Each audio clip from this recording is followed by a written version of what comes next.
सोने चांदी से भर जाएगी, तेरा दुख खत्म हो जाएगा। लेकिन याद रखना, ये धन तेरी ईमानदारी का फल है।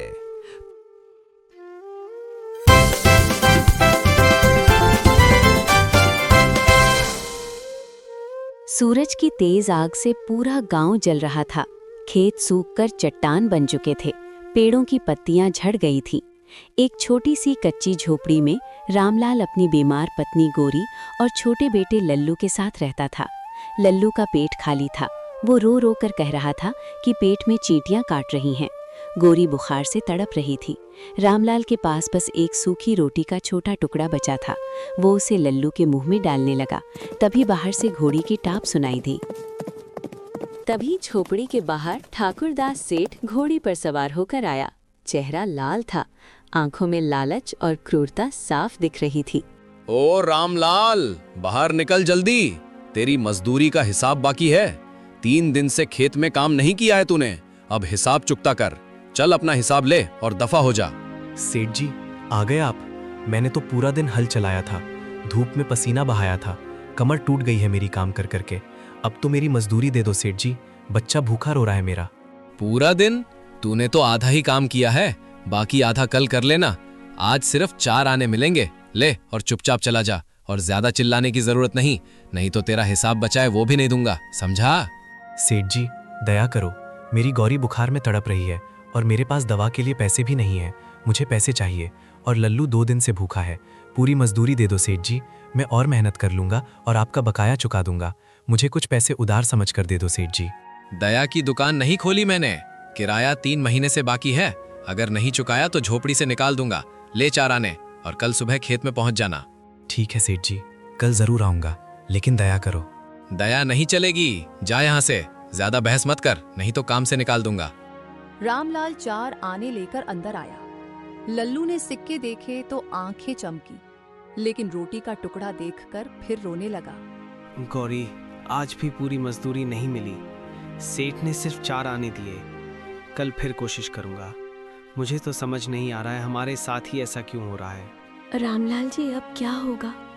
बुखार बढ़ रहा है, दवा नहीं ली तो पता नहीं क्या होगा।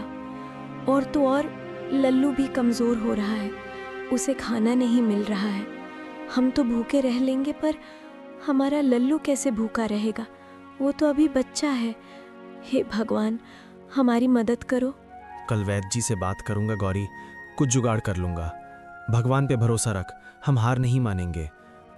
ये 4 आने से मैं कुछ खाने का लेकर आता हूँ। बाबा, माँ ठीक हो जाएंगी ना? मुझसे माँ की हालत देखी नहीं जा रही है। और बाबा, मुझे भूख बहुत लग रही है, आप कुछ करिए ना। हाँ बेटा, सब ठीक हो जाएगा। बाबा कल और मेहनत करेगा, तो चिंता मत कर मेरे लाल। अगले दिन रामलाल फिर सुबह सुबह खेत पहुंचा। पूरा दिन धूप में मेहनत की, शाम को मजदूरी मांगने गया। तभी ठाकुरदास ने गुस्से में कहा, फिर आ गया रामलाल, आज भी आधा काम किया है तूने। 2 आने ले जा, बाकी कल। कैसा आदमी है बे तू, न काम का न काज का। सेठ जी, पूरा दिन मेहनत की, कमर टूट गई मेरी काम करते करते, और आप कह रहे हो कि मैंने काम नहीं किया? आप क्या देखने आए थे क्या मुझे खेत पर? देखो सेठ जी, मेरे बच्चे भूखे हैं, गौरी की हालत बिगड़ रही है। मेरी पूरी मजदूरी दे दो, वरना अच्छा नहीं होगा। ज्यादा चिल्लाएगा तो कोड़ा लगवाऊंगा। ले 2 आने और चुप हो जा, कल फिर आना। मजदूर है तू, मजदूर। तेरे जैसे आदमी के लिए ये लोग सब्सक्राइब कर देंगे, लेकिन मैं 2 आने से ऊपर नहीं दूंगा। अब निकल जा यहाँ से। ठीक है सेठ जी, ठीक है, देख लूंगा मैं भी। अभी तो जा रहा हूँ, पर लौटूंगा जरूर, देखते रहना। 3-4 दिन ऐसे ही बीते। हर दिन अपमान बढ़ता गया, हर दिन कम पैसे। गोरी का बुखार बहुत बढ़ गया। लल्लू कमजोर होकर लेट गया। गौरी, वैद्य जी ने कहा 10 रुपए लगेंगे दवा के। मेरे पास तो कुछ नहीं बचा। सेठ जी भी बहुत निर्दयी हैं। मैंने उनसे उधार मांगा, फिर भी नहीं दिया। अब तुम्हारा इलाज कैसे होगा? रामलाल जी, अब लगता है मेरा अंत नज़दीक है। लल्लू को संभाल लेना। भगवान, मैं आ रही हूँ तेरे पास। मेरे पति और बच्चे का ख्याल रखना। नहीं गौरी, ऐसा मत बोल। मैं कुछ करूँगा, भगवान से प्रार्थना करूँगा, मुझे छोड़ के मत जा। मैं तेरे बिना नहीं रह पाऊंगा गौरी। बाबा, माँ को मत जाने दो, मुझे डर लग रहा है। बाबा माँ, हम ऐसे क्यों हैं? हमारी गरीबी और कब तक चलेगी बाबा? माँ, मैं और भूखा रह लूँगा, पर आप दोनों मेरा साथ मत छोड़ना। माँ, सुन रहे हो ना? रात गहरा गई। रामलाल आंगन में बैठ गया। आकाश की तरफ देखकर फूट फूट कर रोने लगा और सोचने लगा कि कब तक उसे ऐसे दिन देखने पड़ेंगे। मदद करो ईश्वर। रोते रोते रामलाल बेहोश होकर गिर पड़ा। आधी रात को तेज हवा चली, बादल घिराए, बिजली कड़कने लगी। आंगन में एक बड़ा नाग देवता प्रकट हुआ। फन फैलाकर खड़ा था। उसकी आंखें दयालु थीं। उन्होंने रामलाल को देखा और बोले, रामलाल, उठ, तेरी पुकार सुन ली मैंने। तूने कभी किसी का बुरा नहीं किया। तेरी ईमानदारी और सब्र ने मुझे बुलाया है। अब मैं आ गया मेरे बच्चे, उठ जा। अब मैं तेरी सारी मुसीबतें हर लूंगा और तुझे सुख प्रदान करूंगा। उठ जा बेटा। हे नाग देवता, आप सच में आए हो? मेरी गौरी, लल्लू दुख से तड़प रहे हैं। क्या आप मदद करोगे? बताइए नाग देवता, बताइए। चिंता मत कर रामलाल। कल सुबह जब सूरज निकलेगा, तेरी झोंपड़ी सोने चांदी से भर जाएगी। तेरा दुख खत्म हो जाएगा। लेकिन याद रखना, ये धन तेरी ईमानदारी का फल है। तू हमेशा ईमानदार ही रहना, लालच मत करना, वरना मेरा श्राप लगेगा। जी नाग देवता जी, सच में हमारा घर सोने चांदी से भर जाएगा। लेकिन सेठ जी, वो तो हमें सताते रहेंगे, उनका क्या करें?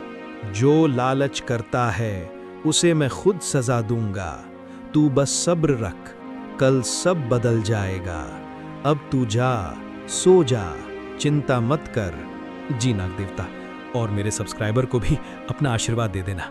उनके माँ और पिताजी की उम्र लंबी हो। हाँ रामलाल, जो भी चैनल को सब्सक्राइब करेगा उसके परिवार को लंबी आयु प्रदान हो। जय शिव शंकर, हर हर महादेव। नाग देवता गायब हो गए। रामलाल को लगा शायद सपना था। वो उठा और झोपड़ी में गया। गौरी और लल्लू सो रहे थे।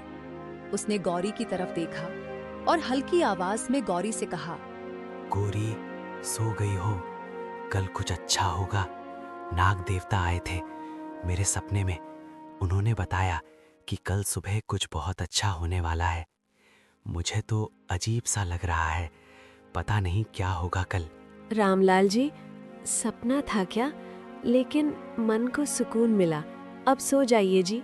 सपना नहीं गौरी, सच था।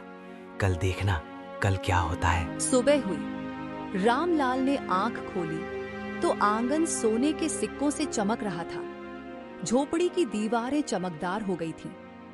गौरी उठकर बैठ गई। गौरी का बुखार गायब हो गया था। लल्लू हंस रहा था। सारा परिवार खुश था। नाग देवता की बात सच निकली। हे नाग देवता, सच में कर दिया। हमारा दुख खत्म हो गया। हम आपके बहुत आभारी हैं। रामलाल जी, भगवान सब ठीक हो गया है। मैं मंदिर जाकर भगवान की पूजा करके आती हूँ। आप लल्लू के साथ घर पे आराम करिए। ठीक है गौरी, जाओ, जल्दी आना, पर बहुत भूख लगी है। खाना तुम्हें ही बनाना है। हाँ जी, आ जाऊंगी। अब मैं चलती हूँ। खबर पूरे गांव में आग की तरह फैल गई। लोग इकट्ठा होने लगे। ठाकुर दास भी खबर सुनकर रामलाल के यहाँ पहुंचा। उसकी आंखें लालची हो गईं। उसे लगा रहा था ये सब उसके पास होना चाहिए जो रामलाल के पास है। रामलाल, ये सब कहां से आया? तूने चोरी की है क्या? ये धन मेरा है। तू मेरी जमीन पर रहता था, सब कुछ मेरा है। सेठ जी, ये धन नाग देवता ने दिया। मैंने कभी चोरी नहीं की। आपने मुझे सालों सताया, लेकिन मैंने चुप रहा। झूठ बोलता है। ये धन मुझे दे, नहीं तो पुलिस बुलाऊंगा। गांव सब देख रहा है। सेठ जी, जो होगा देख लीजिए। मैंने कभी लालच नहीं किया। ठाकुर दास गुस्से में लौट गया, लेकिन उसके मन में लालच की आग भड़क रही थी। वो कैसे भी करके रामलाल का सारा धन हड़पना चाहता था और इसके लिए वो किसी भी हद तक जा सकता था। ये रामलाल ने कैसे इतना धन पा लिया? ये नाग देवता वगैरह कुछ नहीं होता। वो मुझे बेवकूफ समझता है क्या? पर मैं नहीं हूँ। मैं इससे सारा धन छीन लूंगा। मेरे पास से ज्यादा धन उसके पास नहीं रह सकता। गरीब को गरीब ही रहने का हक है, अमीर बनने का नहीं। रात को ठाकुरदास रामलाल की झोपड़ी की तरफ चुपके से गया। रात में ठाकुरदास रामलाल की झोपड़ी के पास पहुंचा। सोने के सिक्कों की चमक देखकर उसकी आंखें चमक उठी। वो चुपके से अंदर घुसने लगा। ये सब मेरा होगा। रामलाल सो रहा होगा, मैं सारे सिक्के ले जाऊंगा, फिर मैं उससे भी ज्यादा अमीर बन जाऊंगा। अचानक जमीन हिलने लगी। आसमान में तेज बिजली कड़की। ठाकुरदास डर गया। उसने आसमान की तरफ देखा तो क्या देखा? उसे कुछ नहीं दिखा। ये क्या हो रहा है मेरे साथ? नाग देवता? नहीं, मुझे जाने दो नाग देवता। ठाकुरदास, लालच ने तुझे अंधा कर दिया। गरीब का हक मारने की सजा अब मिलेगी। नाग देवता माफ कर दो, मैं गलती कर गया, लालच में अंधा हो गया था। जिसने दुख दिया उसे दुख मिलेगा। तेरा महल जल जाएगा, खजाना कीड़ों से भर जाएगा, तेरा नुकसान होना तय है। और इसी तरह ठाकुरदास का महल और खजाना सब बर्बाद हो गया है और वो फूट फूट कर रोने लगा। और गांव वालों को सबक मिल गया, बुरा करने से सदा हमारे साथ बुरा होता है। इस कहानी से आपको सीख मिली तो सब्सक्राइब करें और वीडियो को लाइक करें।